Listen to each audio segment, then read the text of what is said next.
saya Septiati Karamiasuan, NPM 1969 Di sini saya berasal dari Prodi PGSD Universitas Islam Riau.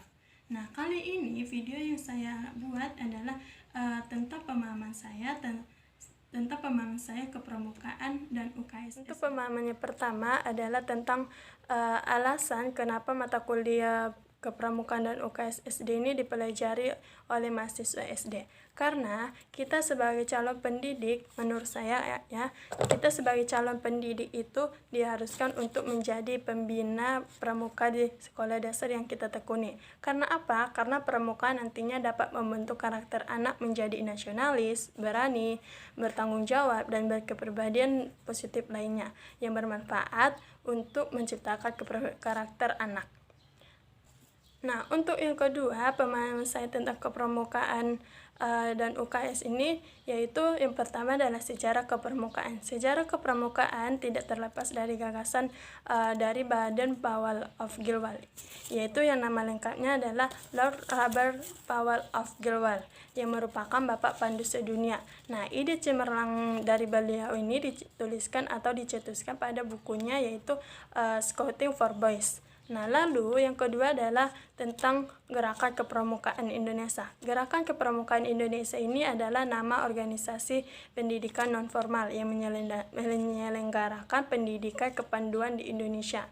Nah, kata pramuka merupakan singkatan Praja Muda Karana, yang artinya jiwa muda suka berkarya. Lalu yang ketiga adalah tujuan pramuka. Nah, tujuan pramuka ini yaitu memiliki kepribadian yang beriman, bertakwa, berakhlak mulia, berjiwa patriotik, taat hukum, dan lainnya. Nah, yang kedua menjadi warga negara yang berjiwa Pancasila, setia dan patuh terhadap NKRI. Kemudian lambang pramuka ini yaitu tunas kelapa. Lalu kode kehormatan pramuka yaitu Trisatya dan Dasar Dharma Pramuka.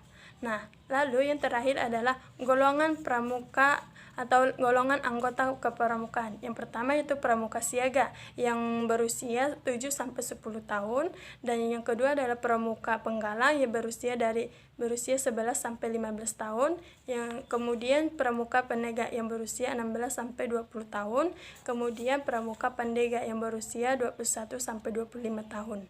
Kemudian untuk pemahaman ketiga yaitu peran UKS pada sekolah.